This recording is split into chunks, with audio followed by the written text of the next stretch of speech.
Well, I just walked past my grandparents' house, and I was thinking about them. And I was thinking about when my grandpa died and stuff. And I thought I'd tell the story. Okay. So I'll try to make this brief. All right. So my grandpa was, or who I'm calling my grandpa, was actually not biologically my grandpa. My mother's mom and him got married when my mother was in junior high school. My own dad didn't even know that he wasn't her biological father until like 1982, like 10 years after they'd been married, when my biological grandpa called our house and was like asking to speak to my mom. And my dad's like, well, who is this? And he's like, well, this is her dad. And my dad's like, this ain't Ralph. Who the hell is this? You know. And he explained, you know, I'm her dad, you know, and just like Lee Nellis. And it's like, what? Oh. I mean, my dad didn't put 2 and 2 together that Ralph's last name wasn't Nellis. Anyways, you know, they weren't real close. But, so when I was born, so Ralph didn't have, that was my grandpa, his name was Ralph Morrison. He didn't have any biological children of his own. And so when I was 6 weeks old, my mom, you know, went back to work, and I began to stay with them during the day while she worked. And I did that my entire childhood. You know, I mean, I went to school, and I mean, I even went to school. We didn't live in the neighborhood, but I went to school down here because that was where my childcare was, different things like that. So when I was little, or growing up, whatever, the only things I was ever afraid of were tornadoes, great aliens, and my grandpa dying. That's it. Nothing else. So, like, okay. And another thing that I always knew was that I was going to have a son. I have a son.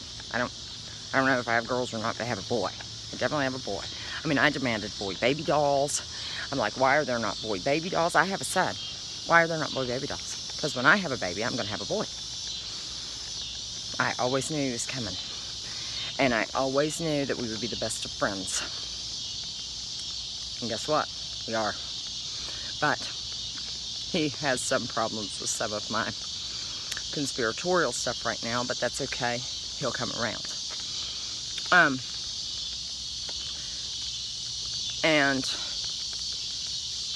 the timing on it, the timing. So, my grandpa had a heart attack in 97, and then followed by, he had a bypass, and he had a massive stroke. And he, you know, it did not regain full function ever on the right side of his body that was paralyzed. He did, you know, learn to walk again and stuff, but I mean, it was a massive stroke. It's wonder, it's a miracle he lived. And so anyhow, then, like, that was 97, in about 2000, he got diagnosed with prostate cancer. And he did chemo and all this. He just died this horrible long death. It was awful. If you've ever seen somebody die a horrible cancer death, I'm sorry. It's terrible. And I would never, ever, ever want to put somebody through that. I would just, oh my gosh. I mean, I would do it my best friend did. Not tell anybody and just die. I mean, that's what Joy did. I mean, she told me, I knew, but she didn't tell very many others. She didn't want her kids to know. Anyways, and she ended up living 2 years longer than she thought she would, but what the doctors told her. But anyhow, that's neither here nor there. That was my best friend that passed away in 2016, the one that taught me how to pendulum dowse. She was 25 years older than me, so she was actually my mother's age. But other than our taste in music, you could not tell that we had a different age. I've always been kind of an old soul. Even when I was a little kid, I always got along with old people. But, okay. So, So he died. So in 2000 he gets diagnosed with this, you know, and all this stuff. So like it was like 2003.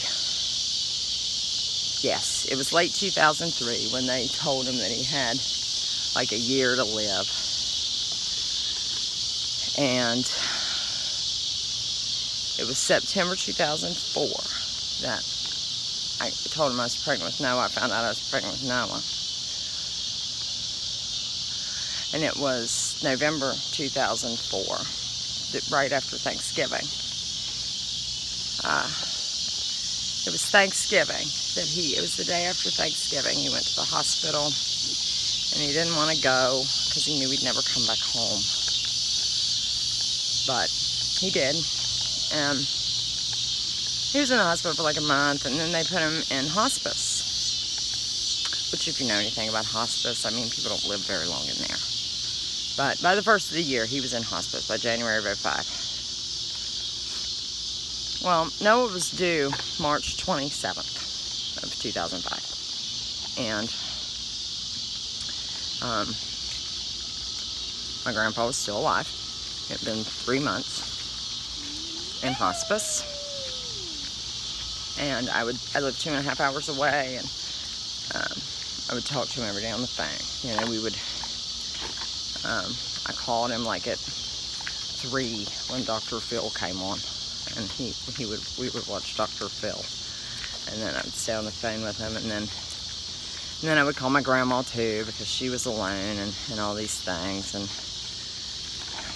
I don't know. My mother got all mad at her because my grandmother couldn't face the fact that he was dying, and she was terrified of being alone, and she knew that if he died, she wouldn't be long after him, and just all these things. But my mom's like, well, she didn't go see him when he died, so she's worthless. It's like, you know what? Her emotions couldn't handle that.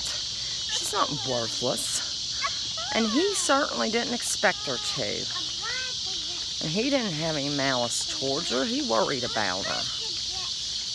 He actually cared about her. But anyways, so, a what? A bicycle? Okay. So, the due date comes and goes, and my grandpa starts losing momentum. It's like, I don't know if I can make it. I don't know if I can make it. Is there any way you can get that doctor and get that baby? I mean, you know, shouldn't he be here by now? So anyways, on April the 3rd, the evening of April the 3rd, I went into labor. I had a doctor's appointment the next day, and they were, I guess, presumably going to induce. I don't know. My doctor quit when I was 8 months pregnant. It was a nightmare, okay? And due to that, he was delivered via C-section at 3:51 p.m. on April 4th, and 05. And,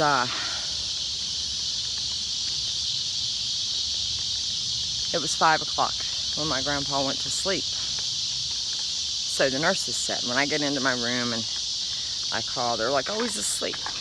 Like, oh, okay. Well, that's fine. I'll call him in the morning. So I call in the morning. He's not sleeping. He's in a coma. He never woke back up. You know, he never woke back up. 1 hour after Noah was born, he lapsed into his final coma, and he died 14 days later. During that time, I got a massive infection. I almost died. I got a massive infection. I got it the 3rd day, and I had endometritis, which is inflammation of like the whole uterus. And then I got C. diff, which if anybody knows about anything about C. diff, oh my God. I didn't know such shit existed, literally. But evidently C. diff only happens like from non-sterile hospital environments. And so this intern that did this C-section, he just butchered me, basically. And So they sent me home when Noah was 5 days old.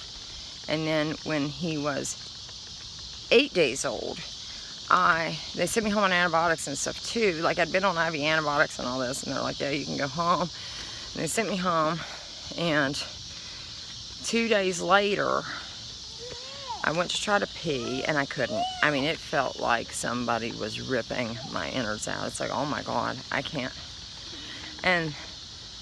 And my husband was like, well, let me feel your head. And he was like, oh my God, you're burning up. And I had a fever of like 105. And I call so I call, and I get that intern. And he's like, well, just come to the clinic in the morning. Well, my husband said, yeah, I don't think so. He said, I think we need to go to the ER like now. And it's a good thing he did. That doctor that got in there, because I told him, the guy told me to come in the morning and all that stuff, and that guy was furious. He was like, who told you to come in the morning? You wouldn't have lived till morning. Who said that? I gave him the guy's name and all that stuff. I wonder if that guy's still a doctor. Whew. How many malpractice cases he's had. But anyways, so I proceeded to be in the hospital for 5 more days. I don't even remember 3 of them. I was in and out of consciousness. And yes, there's a dog. And nobody even called my dad and told him that I was in there. I mean, they're like, well, I didn't know. Well, my dad was, I mean, really? He was just up here? What do you mean you didn't know? My mom didn't do it? It's just ridiculousness. But anyways, so that's the story. I mean, he, essentially, that boy that I knew that I was always going to have saved me from that biggest fear. That was a whirlwind of a month, and I didn't have time. Yes, there's a dog, honey. I didn't have time to think about him being dead or any of it. I mean, it was just so, and I mean, it worked out good. You know, things really happen on the perfect timing, and that's why I just cannot reiterate enough. We cannot force things. We just have to go with the flow. Have a good day.